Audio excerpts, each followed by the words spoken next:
Hello friends, எல்லோருக்கும் வணக்கம். இன்றைக்கி நம்ம இந்த வீடியோவில் எதை பற்றி பார்க்க போகிறோம்னா, அனைவரும் ஆவலுடன் எதிர்பார்த்து கொண்டிருந்த அங்கன்வாடி வேலைவாய்ப்பு அறிவிப்பு வெளியிட்டிருக்காங்க. அதை தான் நம்ம இந்த வீடியோவில் பார்க்க போகிறோம்.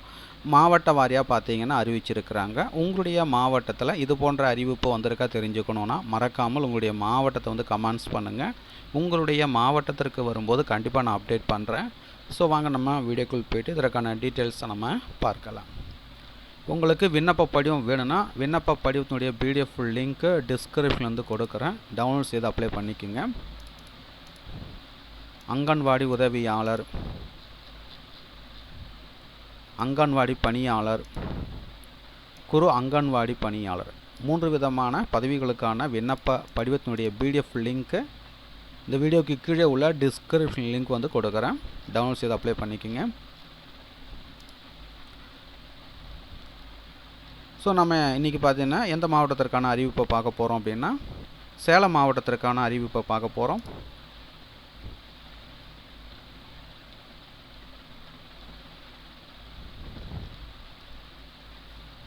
சேலம் மாவட்டத்தில் உள்ள குழந்தைகள் மையங்களில் காலியாக உள்ள அங்கன்வாடி பணியாளர், குறு அங்கன்வாடி பணியாளர் மற்றும் அங்கன்வாடி உதவியாளர் பணியிடங்களுக்கு அறிவிப்பு வந்து வெளியிட்டிருக்காங்க.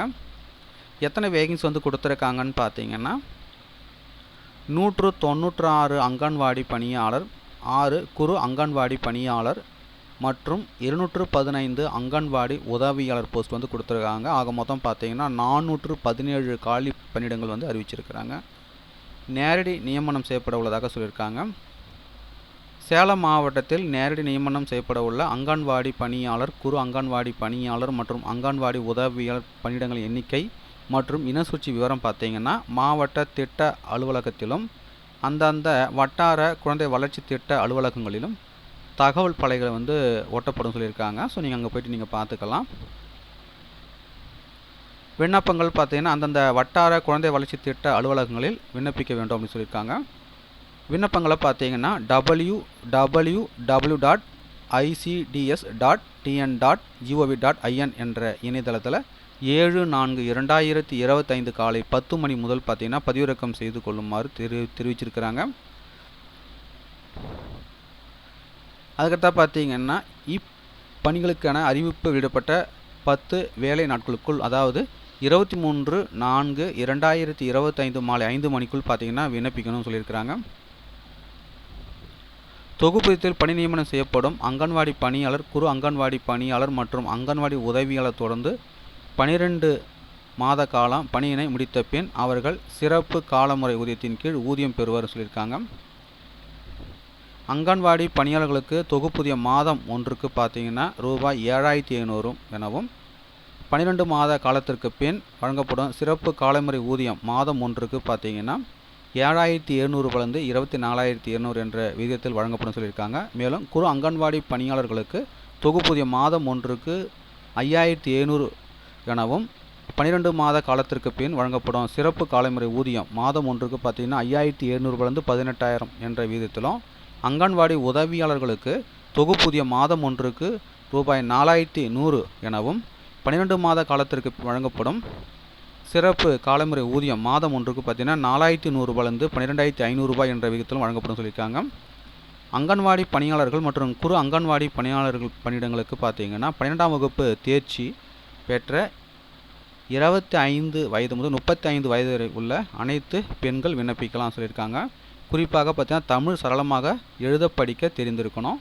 மேலும் விதவைகள், ஆதரவற்ற பெண்கள், SC/ST வகுப்பினர் 25 வயது முதல் 40 வயது வரையிலும், மாற்றுத்திறனாளி பெண்கள் பார்த்தீங்கன்னா 25 வயது முதல் 38 வயது வரையிலும் இருக்கணும்னு சொல்லியிருக்காங்க. அங்கன்வாடி உதவியாளர் பணியிடங்களுக்கு பார்த்தீங்கன்னா 10ஆம் வகுப்பு தேர்ச்சி பெற்ற 20 முதல் 40 வயது வரை உள்ள அனைத்து பெண்கள் விண்ணப்பிக்கலாம். குறிப்பாக பார்த்தீங்கன்னா தமிழ் சரளமாக எழுத படிக்க தெரிந்திருக்க வேண்டும். மேலும் விதவிகள், ஆதரவற்ற பெண்கள், SC/ST வகுப்பினர் 20 வயது முதல் 45 வயது வரையிலும், மாற்றுத்திறனாளி பெண்கள் பார்த்தீங்கன்னா 20 முதல் 43 வயது வரையிலும் இருக்கணும்னு சொல்லியிருக்காங்க.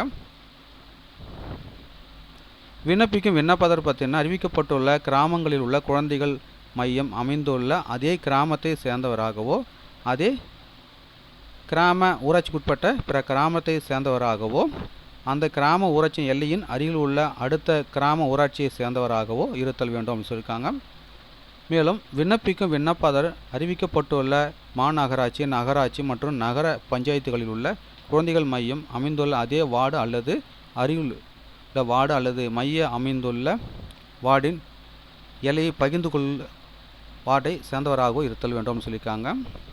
காலி பணியிடங்களுக்கு விண்ணப்பிக்கும் போது உரிய விண்ணப்பத்தினை பூர்த்தி செய்து காலி பணியிட குழந்தை மைய அமைந்துள்ள வட்டாரம், திட்டம், குழந்தை வளர்ச்சி திட்ட அலுவலகத்தில் மட்டுமே சமர்ப்பிக்க வேண்டும் அப்படின்னு சொல்லியிருக்கிறாங்க. அதுக்கிட்ட பார்த்தீங்கன்னா 10ஆம் வகுப்பு மதிப்பெண் சான்றிதழ், 12ஆம் வகுப்பு மதிப்பெண் சான்றிதழ், குடும்ப அட்டை, ஆதார் அட்டை, ஜாதி சான்று, வாக்காளர் அடையாள அட்டை ஆகிய சான்றிதழ்களின் சுய சான்றொப்பமிட்ட நகல் இணைக்கப்பட வேண்டும் சொல்லியிருக்காங்க. மேலும் விதவை, கணவரால் கைவிடப்பட்டோர், ஆதரவற்ற பெண் தாய் தந்தை இறப்பு சான்று மற்றும் மாற்றுத்திறனாளிகள் அதற்கான சான்றிதழ்களின் நகல்களையும் சுய சான்றொப்பமிட்டு விண்ணப்பத்துடன் இணைக்க வேண்டும் சொல்லியிருக்காங்க. நேர்காணலின் போது பார்த்தீங்கன்னா அசல் சான்றுடன் கலந்து கொள்ள வேண்டும் அப்படின்னு சொல்லியிருக்காங்க. ஸோ இந்த வீடியோ உங்களுக்கு யூஸ்ஃபுல்லாக இருந்திருக்கும்னு நினைக்கிறேன். இது போன்ற வேலை வாய்ப்பு அறிவிப்பு உங்களுடைய மாவட்டத்தில் வந்திருக்கா தெரிஞ்சுக்கணும். மறக்காமல் உங்களுடைய மாவட்டத்தில் வந்து கமெண்ட்ஸ் பண்ணுங்கள். உங்களுடைய மாவட்டத்திற்கு வரும்போது கண்டிப்பாக நான் அப்டேட் பண்ணுறேன். வீடியோ நம்ம அடுத்த ஒரு வீடியோ சந்திப்போம். அனைவருக்கும் நன்றி.